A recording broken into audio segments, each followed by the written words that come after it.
All right, guys, SimFBallCritic here. You asked for it. Here it is, the CFM live stream from EA Sports posted earlier today. And keep in mind there was a little bit of lag in the live stream, so it may be off just a bit. All right, enjoy.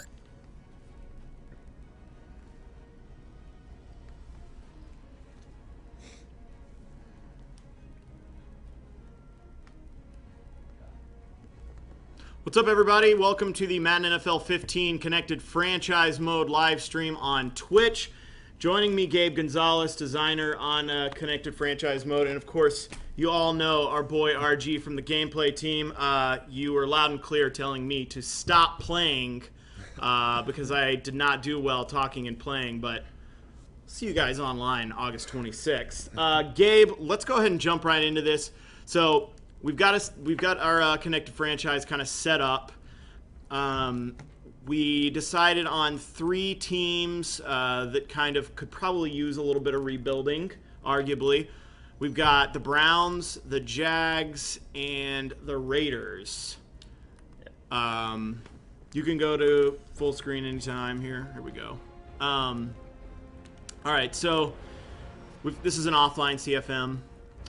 Let's kind of start just walking through some of the new features this year. Obviously, people kind of recognize the tiles, but a lot of new stuff to go over. Oh, for sure. Game prep being our biggest addition. I'm sure a lot of people have already read our blog out there. Game prep and confidence, we put a lot of work into this year, basically trying to find ways to make our users interact more with the game in between actual playing the on-the-field experience. So this is the way you're going to take teams like the Browns, the Jaguars, the Raiders, with a lot of young talent and develop those players without necessarily having to risk them while you're actually in the game. So I think we're going to start out, and I know a lot of people are always obsessive about relocation, so we're going to... Who are we going to relocate here? We're going to take the Raiders, just, why not? Yeah, why not? I think they're a great option for a team to relocate. Just they can move to all the same cities from last year, but we've also changed the different teams that each of those cities contain. And we also had a great contest where our users created content, our logos and uniforms, so that they can go to some of these new teams and see some of that user-created content for those uniforms. All right, so we're starting the relocation process with the Raiders, just for the fun of it. I don't mind. Being a Broncos fan, it doesn't matter where the Raiders are located, I'm still going to hate them as a Broncos fan. So wherever you put them, it doesn't matter. They're still rivals. Let's go. So switching over here to the Browns, we're going to let RG take over the sticks and run us through some of these drills. Sure. Okay. Gabe, kind of just talk about all this that we're seeing. So Okay. So this is our all-new game prep. You can see we have a nice little onboarding to kind of teach the users what exactly they're looking at, what are the options they have available to them, and how they can sort of start interacting with their team in different ways. So what game prep allows you to do, you basically have 2 major options. Am I going to focus on my long-term development? And maybe that's when I look at my younger guys and start trying to build them up. And then you also have confidence, and confidence is where you would think about more short-term performance. Make sure if I'm going to go play a game that I have all my players playing really well at the highest level they can. You want to make sure they're playing at the highest confidence. The biggest way to raise that is obviously performing well in the game, and you'll see that if you throw 3 interceptions, you'll take a confidence drop from that. You perform really well, you start feeding the ball to your receivers, they'll start becoming more confident. Now, in between those games, that's when you would use this game prep element of saying, let me go in here, maybe go through the game plan, let's go through some drills, and you can start building up confidence in that way. right. So what RG's kind of doing right now is kind of filtering through those different game prep options. Yeah, so basically, if you're running with the Broncos, like I will be, Peyton Manning is already as good as he's going to get, essentially. I mean, you can obviously still invest in XP, but it's going to be a lot more expensive for a guy at his age. Same thing with your boy Tom Brady. Yep. You're going to be working on confidence every week for those guys to make sure they're in tip-top condition. What does... and then your younger guys. So we've got the Browns, of course, Johnny Football, Gig'em. Get him in there, start working on him while Hoyer's taking the lead role, and you can actually do that this year. Kind of work on guys behind the scenes. Yeah, so you look at like the example, Tom Brady, one of the best quarterbacks in the league. He's really, you don't need to do much more development to his long-term focus. But you have guys like Ryan Mallett, Garoppolo backing him up that, you want to start making sure that they're getting the reps. Brady's not going to be there forever. He's going to be calling for a pretty high contract. If you can't afford him, it's time to start looking at those younger guys. And this is a way of saying, you can start building those guys up. And when they're ready to play, they're ready to play. Yeah. That's what I love about this drill, guys. It's like you can see I get XP for this, so confidence is something you want for your starters. A guy like Johnny Manziel, I might not be starting him year one. I still need to progress this guy. I mean, he's my future right here. So when I do this drill for XP right here, I'm taking Hoyer out, like right there. Like Hoyer's gone. He's not the future. For XP, I'm going to do this with Johnny Football just because it's that long-term investment, because I can eventually spend that XP on different ratings and whatnot. And so this drill costs what is it, like 18? It costs about 18 hours. Depending on where you are in the schedule, you'll have different time available to you. So let's say you're in a bye week where you have a very long week to prepare. In fact, you have 2 weeks to prepare for your next game. If you're playing a Thursday night game, then you're going to have a little bit less time to prepare. So you can think about that. Even a Monday night game, that gives you an additional amount of time to practice and prepare. A cool thing to call out is the trait breakdown on the right. So that's actually going to explain to you why you're going to get that XP or confidence increase. And this is a good way for our players to look at this and say, my coach doesn't actually have a QB development trait, so that's something to possibly progress my own coach or hire a coach out there who's really good at progressing quarterbacks. So then you would see that go up. The player's development trait's also a big deal. And now you can do that at any point in the season, correct? Correct. If you have the right amount of experience, you can go inside of our buy packages screen. We've completely redesigned that screen. We'll check it out in a little bit after we built up some experience. But you can take a guy from a slow to normal, quick, and even a superstar. Consistency is a big deal. If the player's inconsistent, they're probably going to have a very inconsistent range of XP they get. Very consistent, you'll probably get more towards the high end. And let's go ahead and look at cover one. Jump in. So this is going to be the cover one drill where we'll be able to get XP.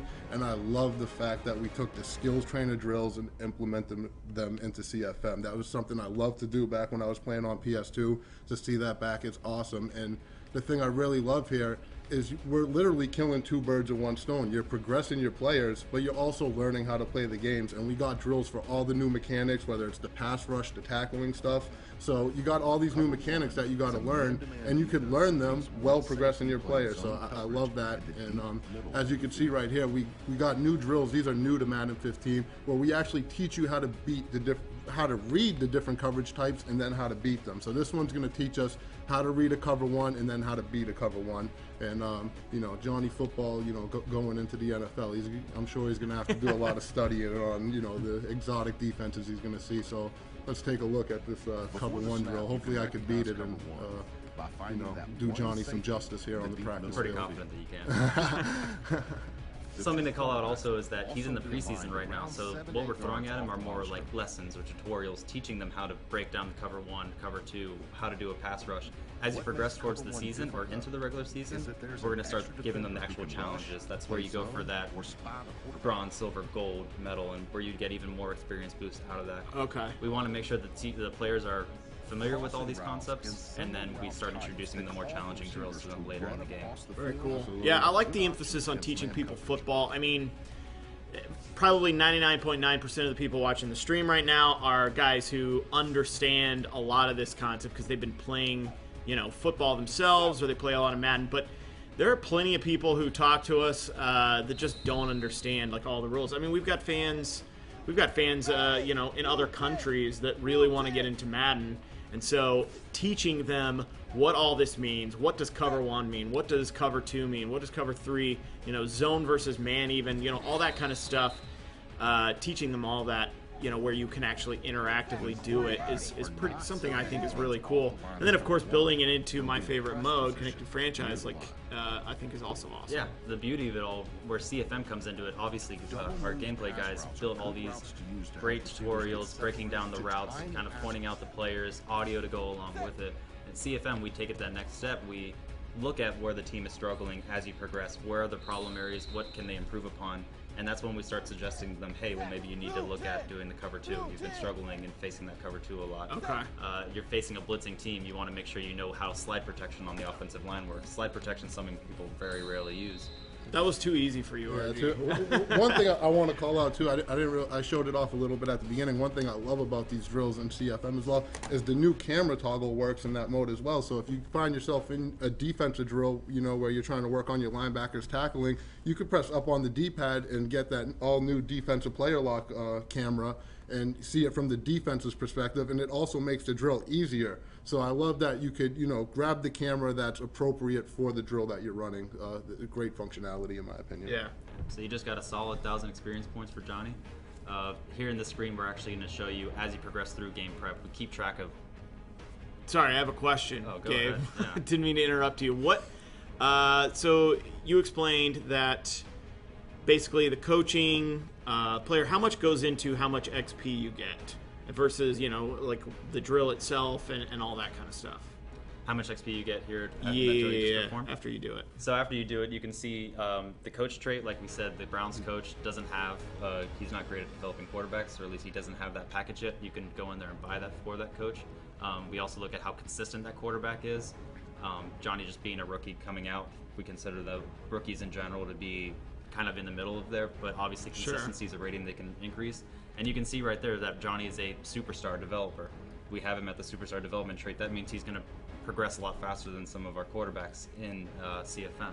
Obviously, he passed the drill also, so he's getting, you can see the drill result, he's getting all the experience that he should be getting from that. If he had failed it, we still want to reward users for putting the time into doing these actions. So even if you were to fail the drill, we want to give you some amount. It's not going to be as much, but we want to reward you in some way. So the bar at the bottom there, is that basically the percentage at which those different things come into play? So you can see the colors just match the colors on the bar. Okay. And drill, the biggest result, the two biggest factors being the fact that he's a superstar developer and that he passed the drill successfully. I mean, it's an easy one.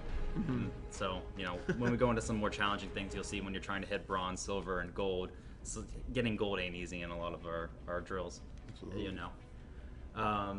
As we progress through, you'll see this list populate with all the players that are gaining experience or confidence. We'll talk about this screen more when we get later into the season, but basically this is where you'll start to see, throwing a few interceptions, getting sacked. That's where you start having your confidence raise or lower. But you have a history of it all happening. So, and then when we get to progression and as we simulate, we can actually start seeing when we buy packages. Let's say we increased his speed, his throw accuracy. We'll actually keep a track of all of that happening here. Also, if you're the kind of user that doesn't want to mess with all this kind of stuff, you can delegate it all to the CPU. We've spent a lot of time building our CPU logic to make sure that when they simulated these, that they're actually developing the players that they should be developing, and then they're buying the packages to improve these players the best way they possibly can. Just to sit on this screen a little bit, we clearly break down your three main options. You have the in-game drills, one of the drills that RG just ran through.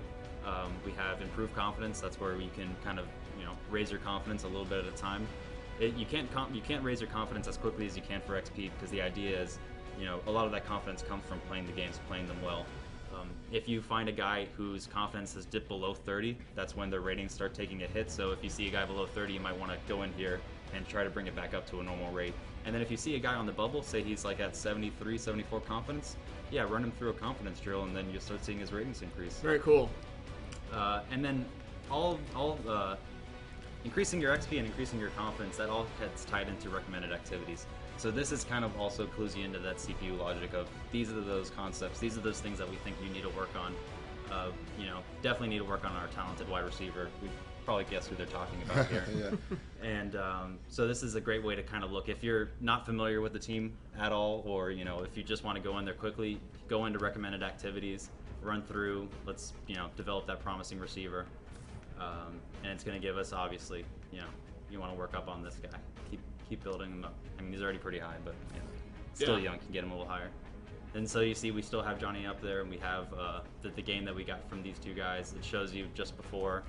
These not being in-game drills, this was just a development activity that you do out of game, just to show the users that you can do these pretty quickly. You can get through a week of practice really quickly, but for the guys who want to spend their time playing those drills, it's all power to them. Yeah, I was about to say, like, sometimes I'll get, in my CFM, and sometimes I'm in 3 at a time or something, and so, you start to run out of time. You get home late or whatever. You got a game to play. Oh, I haven't done my practice or in this case, game prep. So it's kind of nice that you can choose to kind of whip through them some weeks or spend the time. If you're other times where I'm just sitting there like, man, when are they going to advance? So that's nice. Yeah.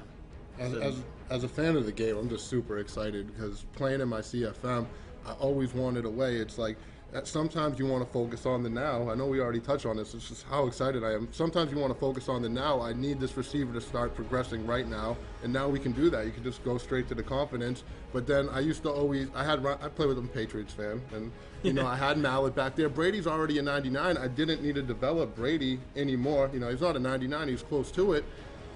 But I had no way to get Mallet to boost up unless I put him in the game. I'm not putting Mallet in for Brady, but now with being able to just, kind of hoard that XP with Mallet and use it on him, gain him as we're going through the season. But if I also need to boost someone for the right now, I could go after a confidence drill. Having that balance, for me as a fan, is just so important, and I just got to give you guys credit for it.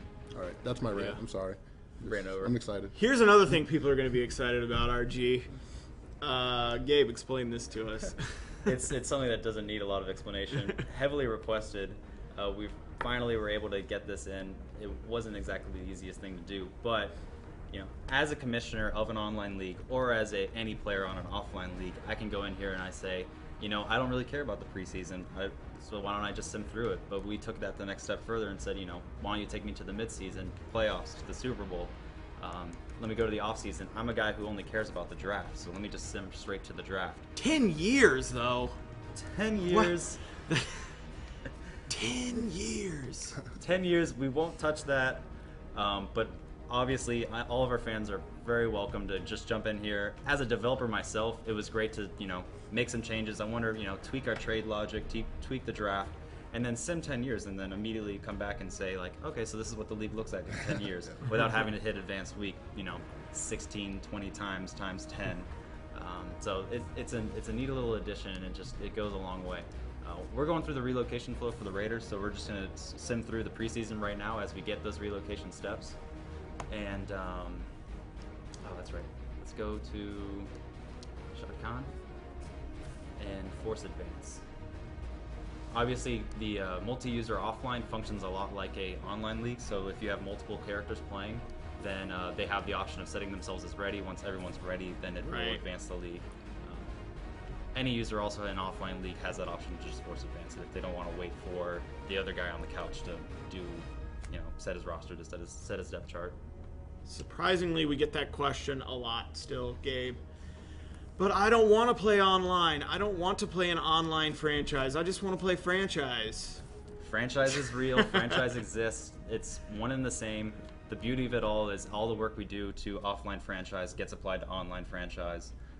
They're one and the same. Obviously, when you play online, there's a few extra rules about only the commissioner can do certain things, but you're really playing the same mode either way. And you can actually add, that's one thing that, if you wouldn't mind touching on real quick, you added some abilities for the commissioners this year in an online when we can't show it because we're using an offline one in this demonstration, but yeah, you gave people some tools. So some of the most heavily requested features out there, obviously, as a commissioner, the idea of only one person kind of on the throne doing all the actions. You have, let's say you're the commissioner, you're going to be going on vacation soon, so you want to appoint a lieutenant, or you want to have multiple commissioners in the league. So you could have, and I know this, I've been in community leagues before where I've been really enthusiastic to play, and then the commissioner's like, oh, I'll be back in a week or so, and it's just interesting to see what the chain reaction of events of the commissioner's gone, and everyone just the league just kind of falls apart. So this is our way of saying, okay, you can appoint several different commissioners out there. They basically all have the same powers. You can also, set yourself to autopilot, and we've had autopilot before, but it was more of a just toggle it on and off. Now you could say, I just joined this league and they're in the preseason. I don't really care about that. I'm gonna autopilot for 4 weeks. Very cool. That's awesome. Coming out of autopilot, you sim through the 4 weeks, it handles everything for you, and at the end of that 4 weeks, it turns you off autopilot, and it's back to being in your control. We will continue to advance. We'll get the first relocation option first. We'll be choosing our city. All right. Should we go to our producer over here, Marcus? Should we take a request from people? Give us some options, Gabe. Sure. On where you like, because I kind of want to show some of the new uniforms. So let's limit it to some of the cities with the newer, or they all, I guess, have some new designs. But all of our cities definitely have new uniform designs, but we also have the marketing contest where we had a lot of user submitted content. So I'd say let's throw it up to LA, San Antonio, Sacramento, Columbus. You know, if there's anything our users particularly want to go to. Not going to do Houston. There's already a team there. kind of a neat feature though, that you can kind of share the market with Houston. So let's go ahead and choose a city. Bring the Oilers back. London. Okay, so we could really expand the NFL market. Make it a world game. I like the idea. Mexico City too. Kind of a neat thing with Mexico City, when you're choosing your uniforms and you're choosing your team name, the Twitter messages are actually in Spanish. That's awesome. It's a nice touch. Nice little touch. It's a nice touch. Toronto, San Antonio, Orlando, Salt Lake City, Brooklyn. Whoa, Orlando. Low fan interest. I'm interested. Bring a team here. That's the one. That's the one guy. That's the one guy right there. It's definitely a college sports town. Florida's very crowded with a lot of football teams, but you know, as a team here in Orlando, it's hard not to put them in there. And there's some neat little Easter eggs in there. You know, you could play as the Wizards. You could play as the Sentinels if you're familiar with the Orlando Sentinels. Okay. It's a nice little treat for our fans, especially the fans here in Central Florida. So we have a preference for a place to move to? I can think of some places if nobody's suggesting.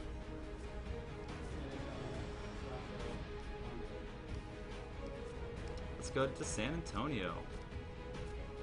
All right, you know, average market size. The beauty of it's, you know, loyal fan base. No matter what happens, they're always going to stand by your side. Oh man, those Spurs fans.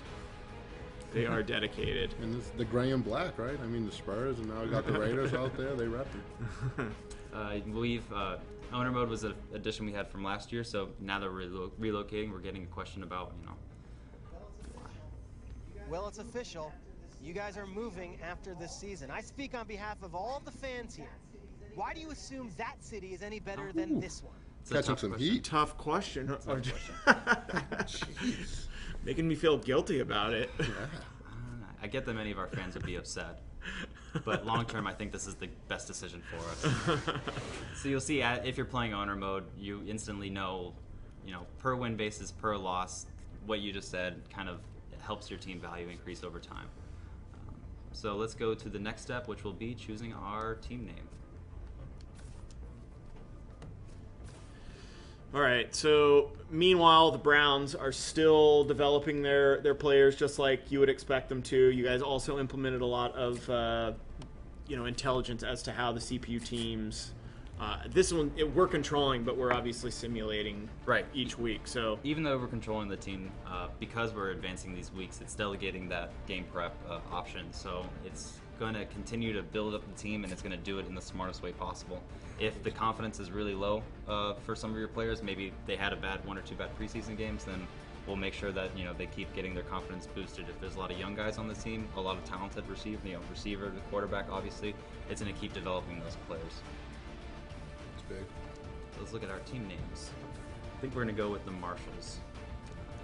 Real quick thing to point out, you know, if I chose to keep the Raiders, we try to make sure that, you know, the end zones, the announcers, they don't call out Oakland anymore. It's not the Oakland Raiders anymore. It's the San Antonio Raiders. Earlier today, I moved the Raiders to Mexico City, but I was like, why don't I keep the concept of them being the Raiders? You know, the end zones changed. The Larry Ridley, our intro guy in the pregame, said, you know, get ready to see the Mexico City Raiders. It's a neat little touch. So while we're on this topic, Gabe, we talked about this before we started. I do like that logo. Yeah, we'll definitely Marshalls. And this is one of our fan submitted. Okay, yeah, very cool. So yeah, for those who don't know, we held a fan contest. RG, I don't know if you remember this. This was back in January or February.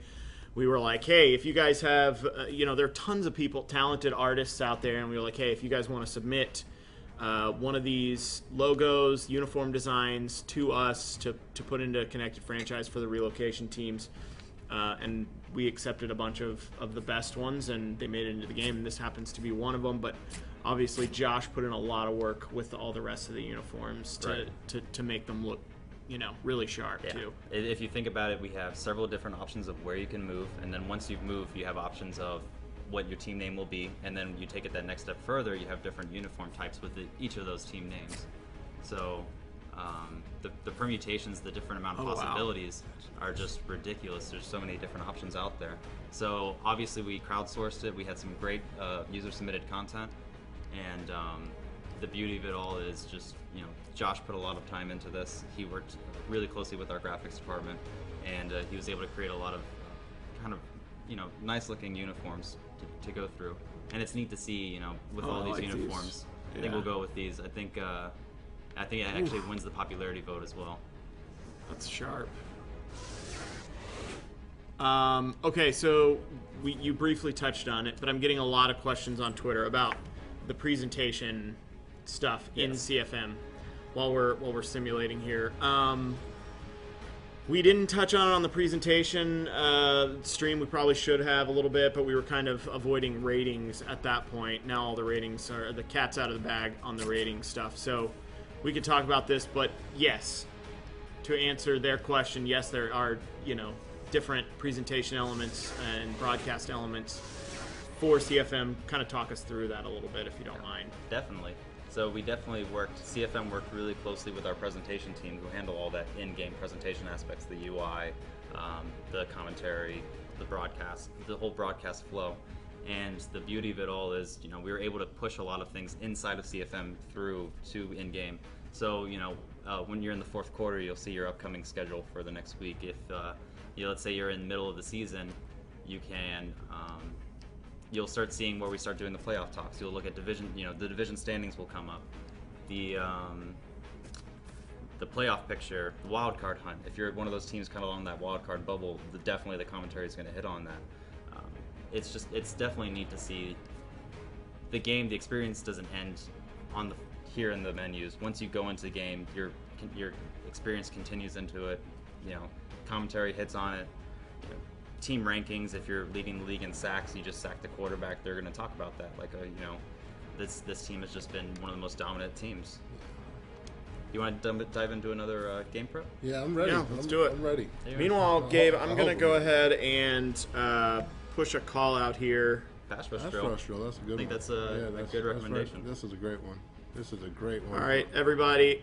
If you would like to ask a question on Twitter, hit us up with the hashtag AskGabe. Why not? Ask Gabe.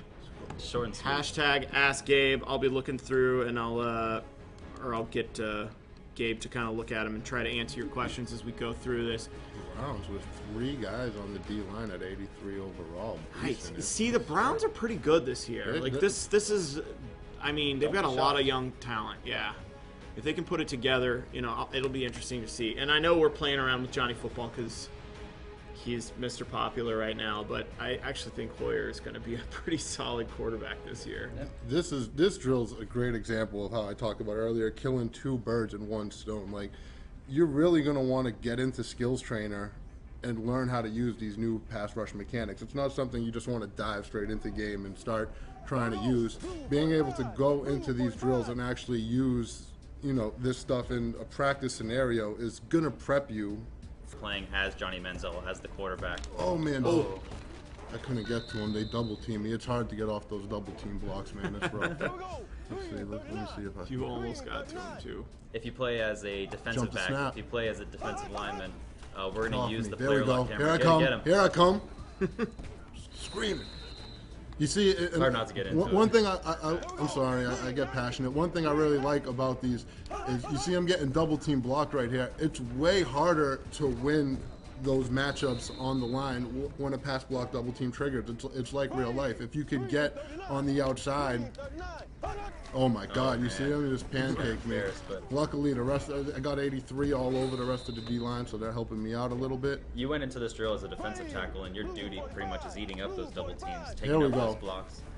Here we go. And you see, when you press, I'm not doing a good job of it, but for the users watching at home, when the icon comes up on the screen, how that X icon appeared on the screen, that's the time you want to press the button. We actually let you know. Oh my gosh, man. I went away from him. You kind of blew that one. Somebody's gonna get him. I blew that one. But we actually give you the indicator that lets you know the best time to press the button for your best success chance, and that's a huge help. Let's do myself some justice here. It's not easy getting sacks from the interior. You know what it is.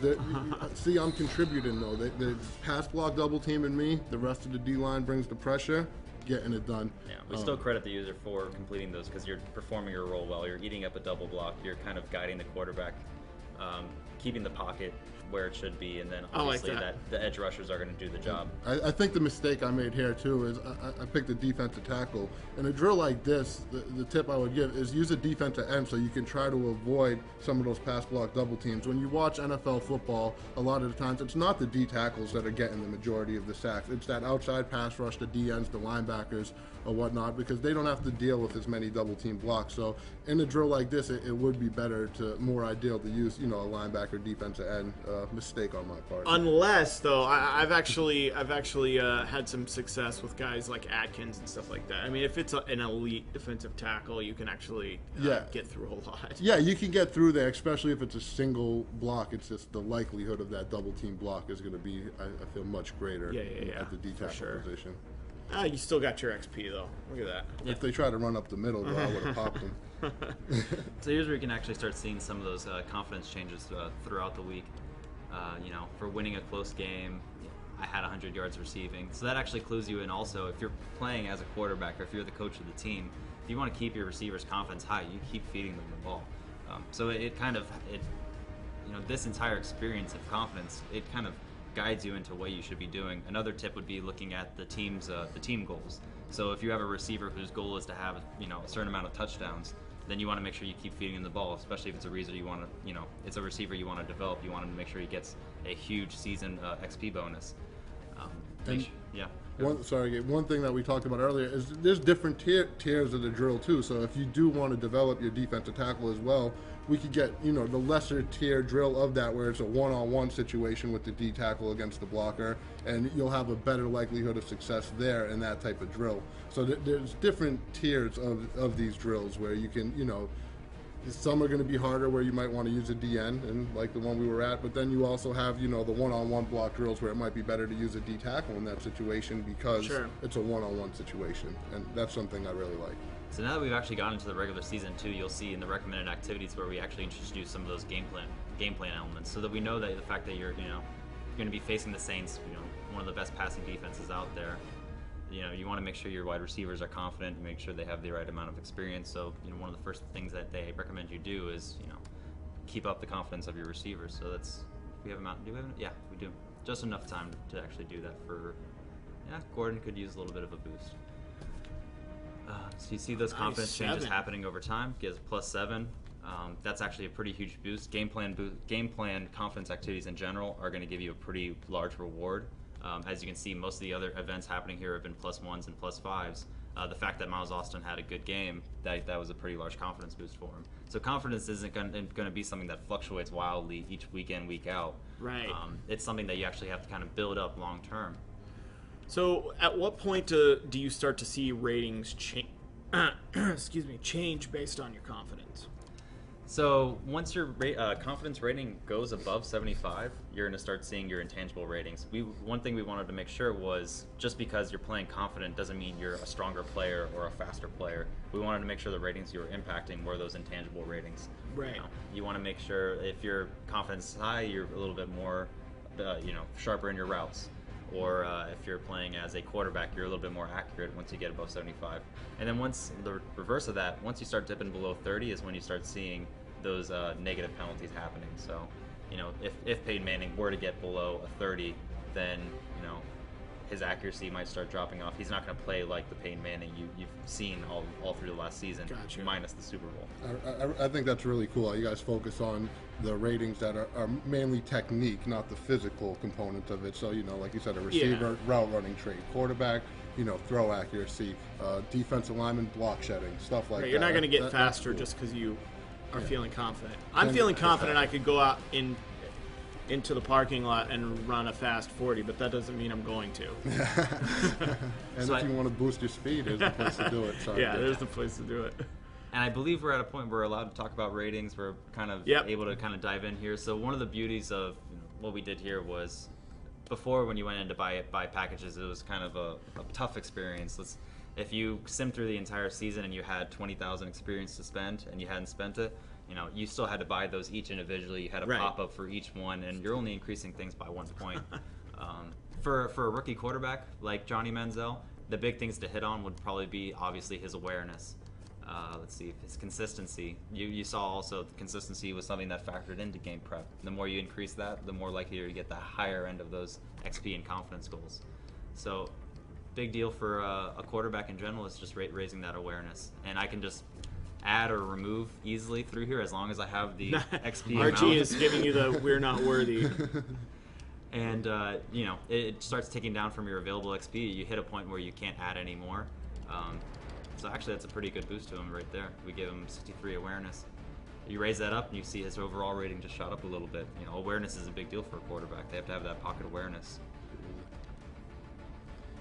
We got a couple of questions here for you from Ask Abe. Has player personality changed? Does it change throughout the season and career? So player personality is a rating that's fixed to the player. When they're either drafted, Johnny Moore would assign a personality rating to the player, or in our draft class generator, our random draft classes, we assign personality ratings to a player. What does change is their popularity. So the player's performance, personality is sort of a modifier on top of that. So you look at what type of player is he? Is he a quarterback? Is he a receiver? Is he an offensive lineman? Where is he on the depth chart? Is he the starter? Is he the backup? Is he the third stringer? How has he performed lately? How many Super Bowls has he won? So obviously a quarterback, first string quarterback who's had some success recently, his popularity is going to be high. Personality plays a big role into that, but it helps to be, the star of the team, to lead the team, and to perform really well. If you don't mind, let me hop in here. So basically, what you're saying, to get the double whammy, you got to get a little lucky with a guy's personality, and then his popularity could build up too, and then you got the double awesomeness for how popular they are. I was going to. I can't, as everyone's kind of probably learned by now, I cannot play and talk at the same time. But here we go. So here's team popularity and player marketing. So kind of see there. Joe Hayden here seems to be the most popular guy right now. Yeah, dominant defensive back. Josh Gordon also really popular. And as you go down, there's your boy Johnny Manziel. Oh wow, yeah. Never mind. He is definitely the most popular. And I think if you look at jersey sales, it probably reflects that also in our game and in real life. Yeah. Justin Gilbert also, he's a rookie that has a lot of promise. His popularity is still a little bit low, but sure enough, play a few games, make sure he keeps performing really well, and that his popularity will start increasing. I think we might start charging a little more for the Manziel jerseys. What do you think? We could probably charge a little more for number 2. What do you think, RG? Yeah, absolutely. Fans would be so. No, you don't have to. The fans would be so mad. What? Wait, why am I having to pay $20 more for his jersey? Dude, I went to the mall the other day. It's just those Johnny Knows football shirts everywhere. You see them myself. So at this point, to see those relocation uniforms, do you want to start swimming to the next season? Yeah, let's do it. All right. And who knows what could happen now? And we're gonna skip through the draft, and there's the draft UI, the flow of it hasn't really changed, but the core of how the draft is built and how we've developed the draft over the season has been a huge addition for us. In the past, draft classes were something that we kind of had to hand create, and the time sink that was phenomenal. If you imagine 300 players per class, 30 years of CFM, that's 9,000 players that we had to go through and make sure that they all made sense where we slotted them in the first round through 7, and even the undrafted guys also. So we put a lot of time this year and a little bit of last year's time into making sure that we built out a draft class player generator that, in a very smart way, looked at, if I'm generating a first-round player, he's probably going to be from a big school. If he's a top 10 player, he's definitely going to be a big school guy. He's going to be one of our premier positions, like a quarterback, a defensive tackle, and one of those dominant linebackers, shut down corners. The draft class generator is all aware of all that stuff, and the names, we want to make sure the names made sense to the player's race, and small little touches like that, just to make sure that we could be so much more hands off with it. And it's actually kind of fun to see it's no longer you get to. I was an old NFL head coach guy. It was, you know, an NFL head coach. You see LeBron James. Guy was like a LeBron. The guy was a 7th round wide receiver, but you knew he'd become one of the most dominant receivers in the league. You know, some guys would just draft him immediately, but the fact that you knew that the CPU would draft him around the 7th round, you could wait. You could draft other players Sure. you knew would be gone, and then grab that guy in the 7th round, and then boom, you just got your starting receiver. Yeah. You know, when the community, it wouldn't take long for the community to build these guides that would allow allow people to just pick apart draft classes and really easily go in there and sort of, you know, just Put build up the- guides. Yeah. They put up draft guides. You That's kill it. the Yeah, integrity. yeah, yeah. If you got all like this maximum 100% 6 scouting report and I don't got it, I mean, Pablo it's not Parker, fair, man. So this is our way of kind of, for the fans and for us developers also, it takes away that time sink of hand creating those players, and for our fans it makes every single draft class a completely new experience and very interesting. The beauty of the names also for our players, all of our last names we made sure to get recorded by Trey Wingo and Phil and Jim. So in the draft, if that player has a story, and I'll talk about what we did for branching storylines also in a bit. If that guy has a story, Trey Wingo is going to actually call, like, what can you tell us about Manziel? What can you tell us about Wooden? And Adam Schefter will go in and start talking about the player's story if a story was applied to him at some point. Sure. Once you go into game, Phil and Jim, if you make a big play, you're going to hear that rookie, that drafted player, his name get called out. And that's something that fans, you know, you play the game and it sounded silent. If you were in 10, 15 years and if the game didn't know who any of these guys were, the game sounded very different. Now, 10, 15 years down, especially with all the CFM Editions 2 presentation, it's fun to play and kind of experience that alternate universe of all these completely different guys, but, you know, presentation still sounds good. All the UI, the banners, all look good. that's big to keep you captured into it. And what you just talked about, one thing I love is I can now have a unique experience. Like, I could draft some guy that, you know, potentially nobody else is ever going to see this player. I could get that 99 speed quarterback. I mean, I don't know if you have that logic into it, but there's potential that, you know, out of all these millions of CFMs that are out there, nobody's going to be able to draft a player just like this one. He's going to be unique Right. to my CFM, and that's something that I'm really excited about. I think that's really cool. And it puts that much more emphasis on scouting, which you guys have tuned a little bit too. I'll let you talk about that. First, here's a question from Shotmaster on Twitter. Are the in-game drills for every position? Do you get more XP for in-game drills than simulation drills? Yes, you do. For those drills specifically, also if you're hitting silver and metal gold, if you're hitting silver, if you're hitting gold, we're going to give you a larger reward for completing those drills. It's a time investment for our users. You know, we want to make sure that we reward Sure. them to reflect that. Having said that, the experience is still very much the same if you were going in there and doing those out-of-game activities. We want to make sure we're both rewarding the guys who are spending that extra amount of time. And at the same time, as RG's talked about several times before, you're learning the game as you're doing that. So there's that additional element on top of it.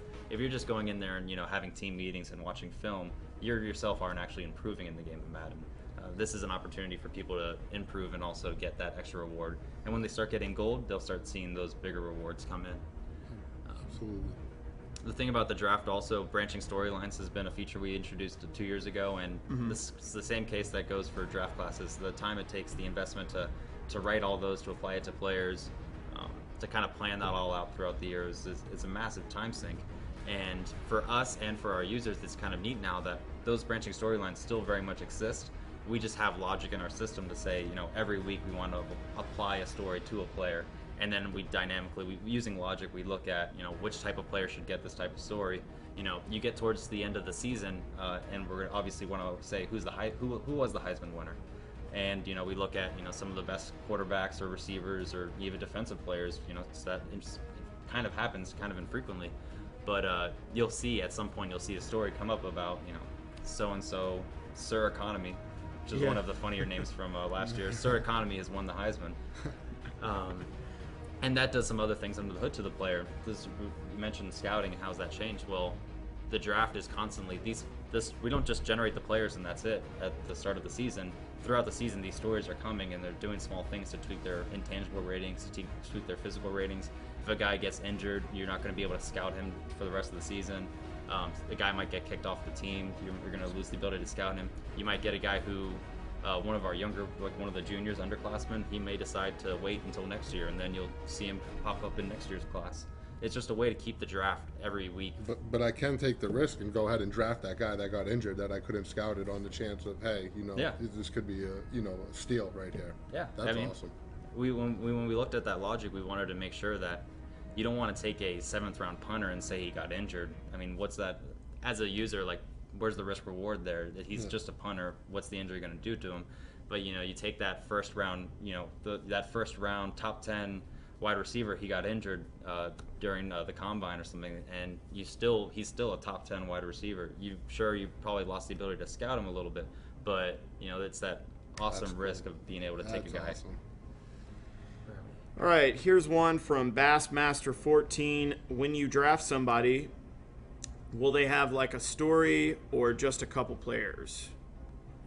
I think he's asking about during the draft when they talk about players. Right.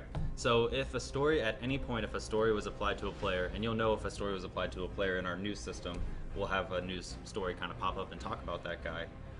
And when we sim through a few weeks in this next season, it looks like we're going through the draft. We're in week 1 of the preseason. So thanks to Sim 2, we've kind of already advanced to next year without touching it.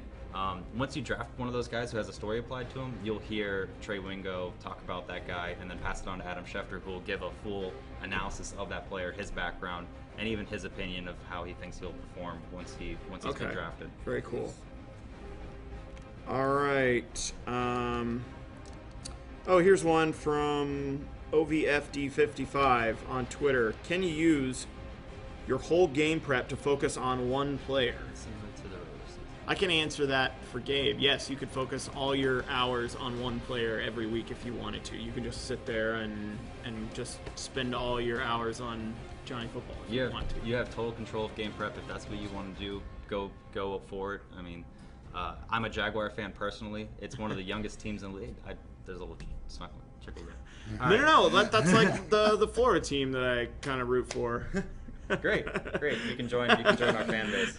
He's a true fan. He's a true fan. Yeah, I'm wearing my Blake Bortles. Bold City Brigade shirt underneath this. Bortles. And so you have Bortles, the guy you just drafted. You have probably one of the youngest offensive lines in the league. You also have one of the youngest secondaries in the league.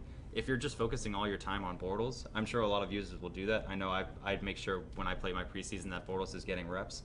But you're forgetting about those guys on the offensive line. You're forgetting about those secondary guys. They're rookies that are going to be starting. Sure. You want to make sure their awareness is there. For those defensive players, their play recognition is there. You can focus on one guy and make that guy a 99 or something. You can make him be the best, but you're hurting the rest of your team when you do that at the same time. All right. We can go into Mark Davis. We can actually play. Let's go back to Twitter here. I'll look for some more questions. Sure. So now you see that we have become the Marshalls. This guy wants to see the Toronto relocation teams. Do you know those names off the top of your head? So I could read them. Sure. I actually have a list of all the teams available to us here. Awesome. Toronto's, you got the Huskies. Go ahead. Huskies, Mounties, and Thunderbirds. He actually put Thunderbirds in the tweet. So I guess he's excited about that one. Thunderbirds are still there. Here's one from Grant. He asks, will there be a Leon Sandcastle in the drafts?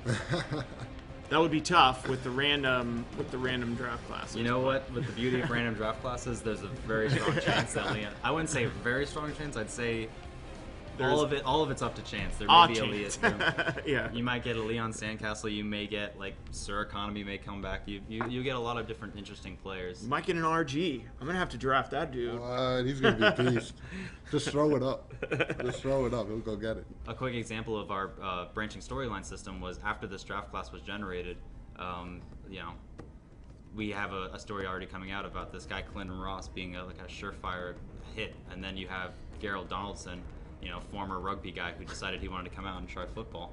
So it kind of gives you an idea. It kind of builds a story for these players. Once you draft those guys, and we've only gone 1 week into the league, and these are already stories being applied to these guys. So you can imagine by the time you reach the end of the season that you'll have a good chunk of stories to talk about these guys. Oh wow, we got. I get to get out here with the Marshalls. Let's get it. It's like we're gonna play a game with the Marshalls. One thing is that while we simmed through the season, as an owner, we kind of neglected our finances. So Yeah, it looks like you're in the hole a little bit. So maybe as a player or as a coach, you can sim through 10 years and not necessarily have to worry about that, the financial side of things. But as an owner, you want to make sure, you can sim ahead, but hey, make sure you're watching your funds. Make sure you have enough money to sign some guys once it comes to free agency. This one from Twitter, SimFBallCritic. Are there new stats, banners, overlays for division leaders, playoffs, etc.? Yes, there are. So depending on where you are in the season, we kind of show you different information. Let's say it's still early in the season, you get towards the fourth quarter, we're going to talk about your upcoming schedule. Throughout the game, as you perform, you get some sacks, touchdowns, receptions. We'll talk about your offensive and defensive rate compared to the rest of the league. You might be 29th in sacks. If you're 32nd in sacks, and I know the Jaguars were last season, you're last in the season in sacks, and you're doing really well, they're going to talk about that. They're saying, hey, this is one of the worst performing defensive line units, and yet this season, here they are performing really well.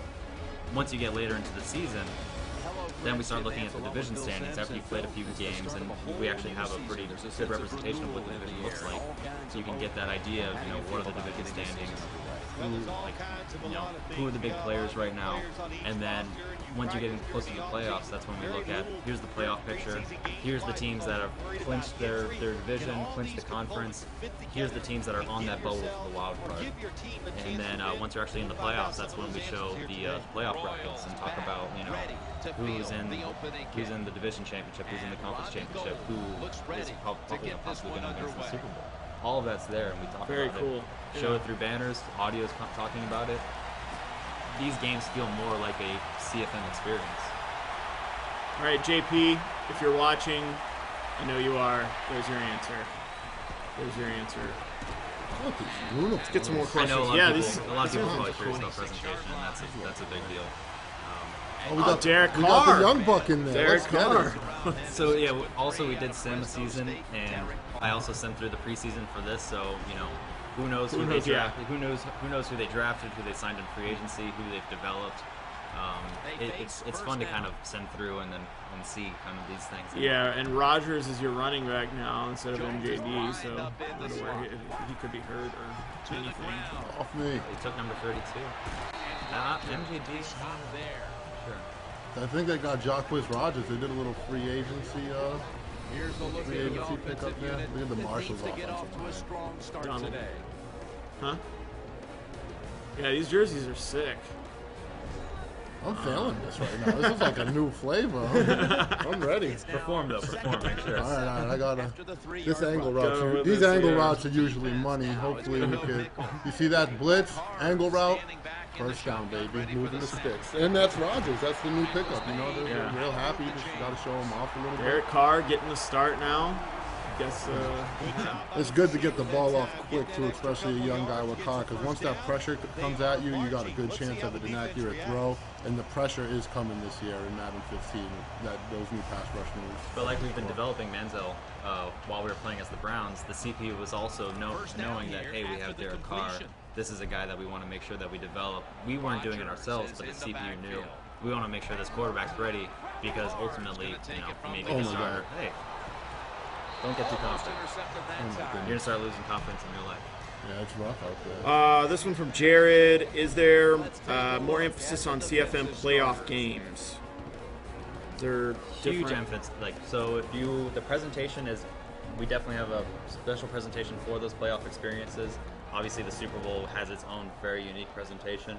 But also from an owner mode perspective, from a player's perspective, from a coach perspective, winning those playoff games, getting to the playoffs, it means huge rewards for you from an XP perspective. From a confidence perspective, you win playoffs, your confidence is going to soar.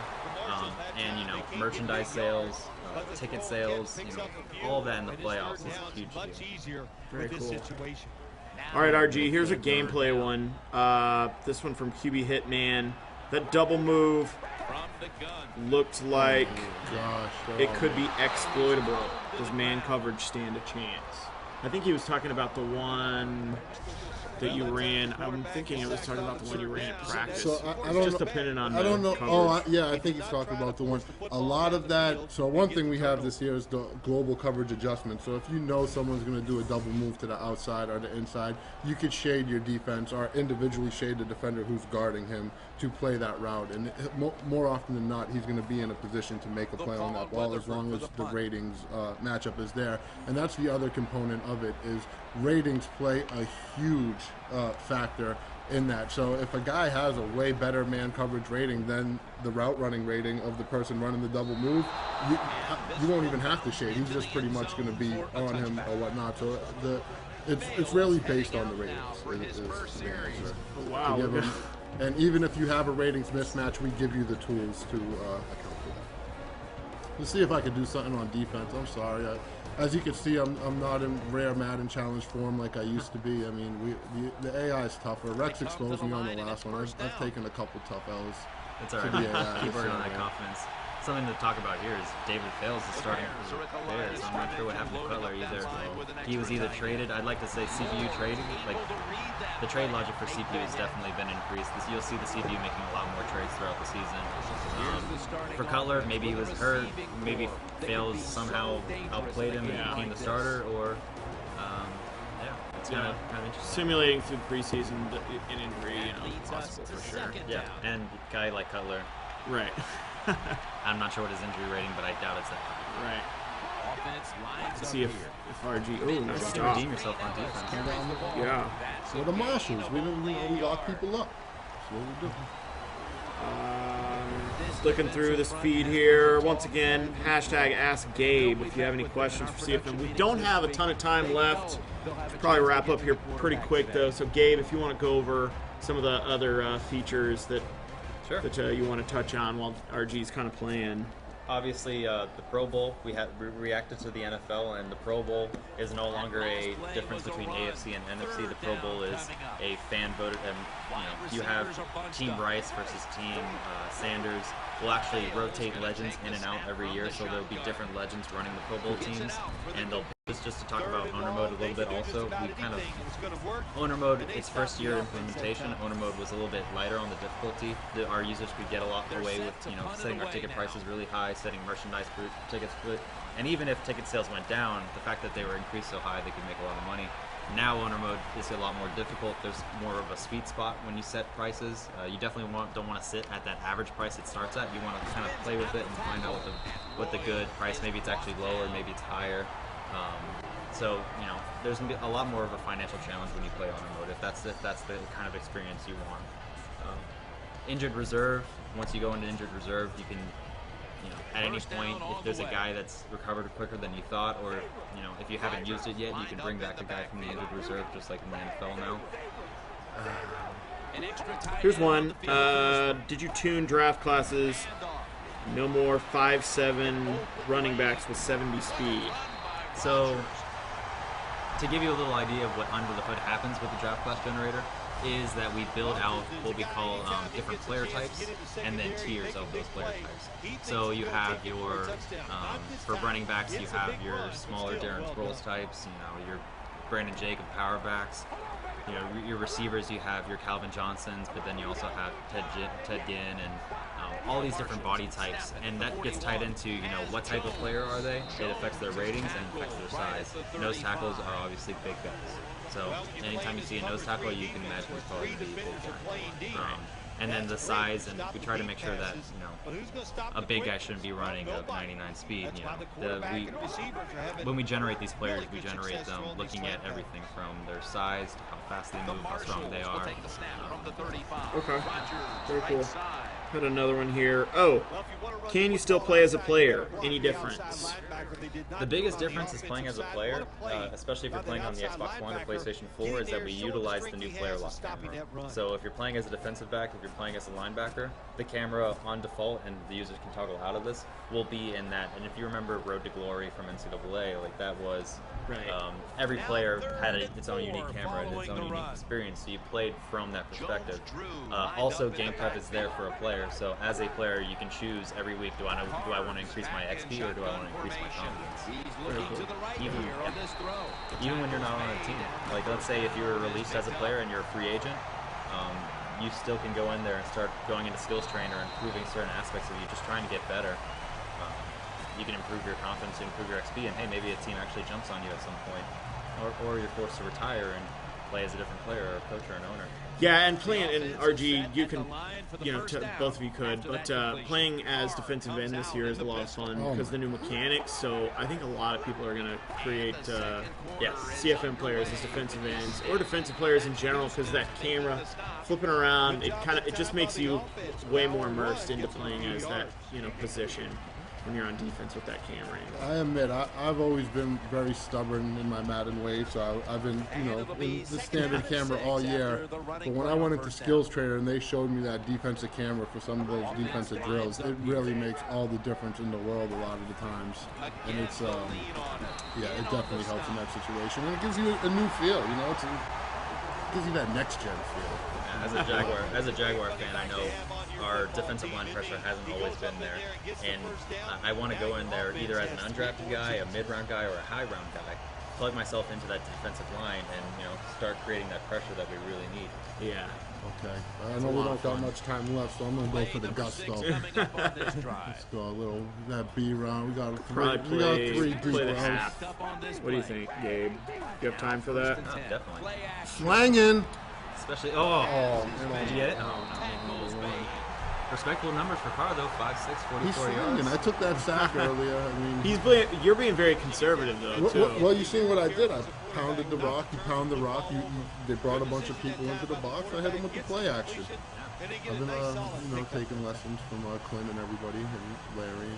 A lot of people were asking me after the last stream, they're like, it doesn't really seem like the inaccurate passes make a big difference or whatever. So the CFM I've been playing with, I think I'm controlling the Cowboys because I thought that might be fun. So I picked up, actually picked up Josh Freeman and signed him as a free agent. Played a game in the rain.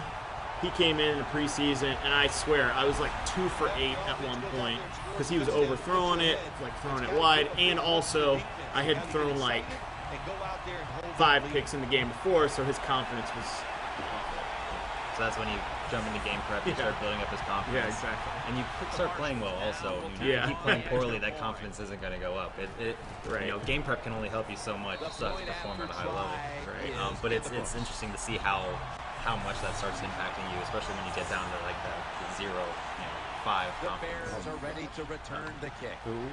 When it comes to inaccurate throws, too, one thing that the users out there need to realize is, much like in real life, you need to protect your quarterback. If you just have pressure in your face and you're trying to throw at one of these guys that doesn't have great ratings, don't expect to see these inaccurate throws. And if you want to negate that, I know everyone's an NFL quarterback, they should be able to make, the majority of the throws, but some of these guys just don't deal well with pressure on them. So you really got to take advantage of the max protect feature and just know when people are blitzing and know when to block people, because pressure really will have an impact on the frequency of the throws. And RG, is there a difference between the skill levels too in that area? And are you still? I mean, is it? Obviously, it's going to be easier to play on rookie versus. Oh yeah, absolutely. And then one thing I love about our game too is we give people sliders. I mean, if you don't really like the way that the inaccurates are working out for you, if you're a Bills fan and you feel like you're playing on All Pro and EJ Manuel's getting too many inaccurate throws, you can just go ahead. It'll still be the All Pro difficulty, and you can move the sliders up and however you want passing to work. And that's one thing we did this year is we untied skill level and sliders, so that's a big deal where you can still get the all Madden effect, but still change the sliders to work how you want. If you're playing as an owner, before, if you wanted to fire your staff, you wanted a new trainer, a new head coach, a new scout, you would have had to wait until the off-season to do so. Now, at any point, you can jump in the middle of the season and say, I'm going to get rid of my head coach, I want somebody new. Just like a lot of teams have done, is once you've gotten to a certain point where you're not going to get into the Super Bowl, or you're not going to get into the playoffs, and you want to get rid of that level 1, level 2 guy, you can just fire him at any point and try to bring in a better head coach at that point. Yeah, that is a really cool feature too. If you're the type of fan who just wants to simulate the games and simulate week to week and not necessarily play the games for yourself, we made a lot of improvements to our simulation technology in Warhood, and Super Sim has undergone a lot of changes where ratings have much of a bigger impact on simulation. Also, a player's confidence level is obviously, we want confidence to impact them just as much in sim than we do in game. Their consistency, that consistency plays a factor. Their development trait. So a superstar may play a little bit better in sim than a normal or slow player would. Just every year we try to touch on almost every aspect of CFM to improve it. Obviously, we want to introduce these larger features, game prep and confidence, the relocation uniforms, draft classes, branch storylines, but we're also looking at trade logic, free agency. We haven't had a chance to look at the free agency redesign of that screen in the off season. But you see, what teams are bidding on a guy, how much interest is in, how good he is. It makes the off season a lot more interesting. Yeah, and wasn't that under the hood in the past? You just couldn't tell why a team was. Yeah. So it's all very clear now. You've got all the little bars that tell you, okay, no offense, I'm the Jags. Why should this guy be interested in the Jags versus why would he? Maybe he's a veteran quarterback who's trying to win that Super Bowl versus going to a team that's already set up for that, like Peyton Manning did when he went to the Broncos. Still holding out hope that he actually wins that Super Bowl for the Broncos. But so one thing I just did here, you see, we're kind of in the 2-minute warning here. So, oh my God! No, Archie. What happens when you start talking? It's because I started talking. I thought I could talk and play at the same time. What I was gonna try to show you is I switched my offensive tempo to no huddle. So had I not turned the ball over, that was bad.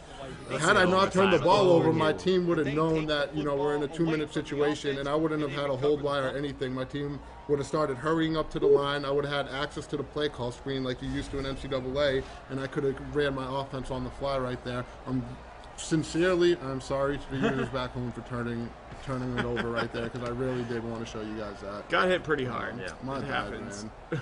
Sometimes you you gotta really, slide. You should really apologize to your quarterback. I'm out of my prime, man. It was so good. A neat little twist also is that as you play the games, you're playing against CPU, so you're in an offline league.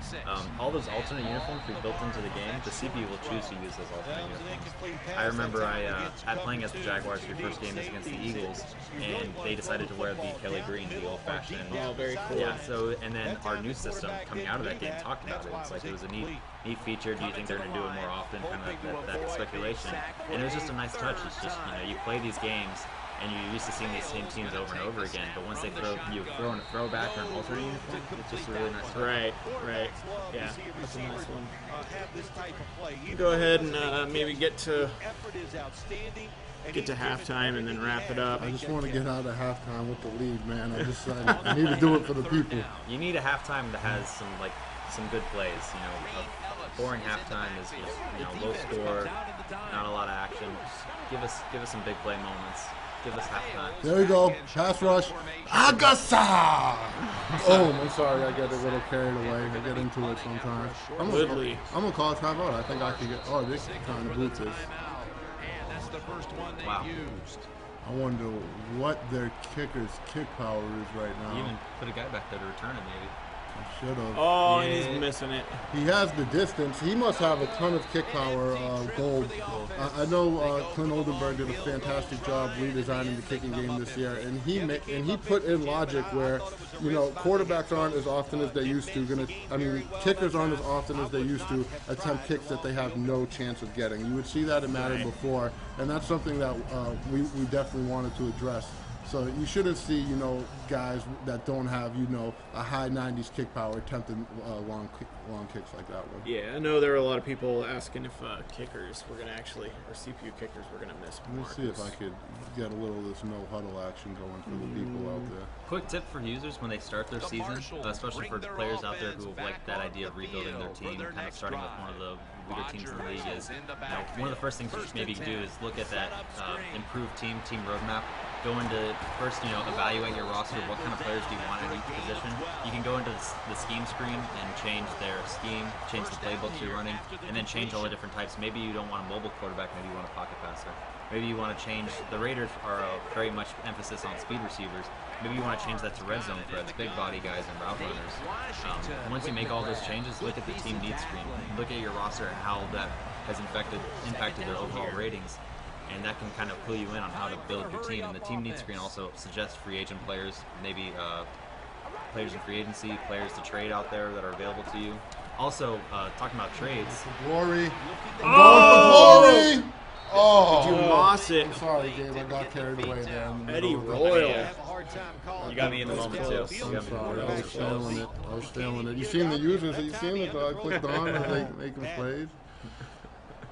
I don't know what do I take three? Do I play for three? I mean, we're on stream. We got to go for the glory, right? You got to go for glory. You got to think about the halftime. Wide receiver screen. I like that idea. No. That's my safe play against the pass rush. You guys want to get used to calling that, especially when they play off-man coverage. Along with improving our trade logic and actually making sure the CPUs trade more often, we've also tried to communicate to the user why the trade isn't. If they're failing at a trade, we want to communicate to them to how to make that trade better. If they should offer more value, if they want more draft picks, they'll actually tell you, we have no interest in this player at all. Give us something different. Maybe give us a draft pick. We break down the team needs for both teams. We try to explain it all to you. If you want to make a trade really happen, if you want the Johnny Manziel trade, you have to throw a lot at them. Yeah. And a lot of teams actually don't have enough to throw at them to get Manziel. But it's cool to see the game communicating and giving you that feedback on how to make those trades. Yeah, it's always interesting. People want to just be able to trade for Johnny Manziel. I mean, I guess you could just do it yourself and control the Browns and trade him, but in real life it would be tough. Man, you were just dominating the Bears right now. Score wouldn't show it, but yeah. We had accelerated clock. I'm sorry, guys. I wanted the glory on that last play. I can't believe I took a sack right there. I guess that rookie quarterback, though, that they traded, they probably should have stuck with Cutler, huh? Fails. I don't know what happened to him. Fails went down hard a few times. Later on the drive, Carr is on point with the throw, and this play will Marcel go Reese, Little touch pass, by a touchdown.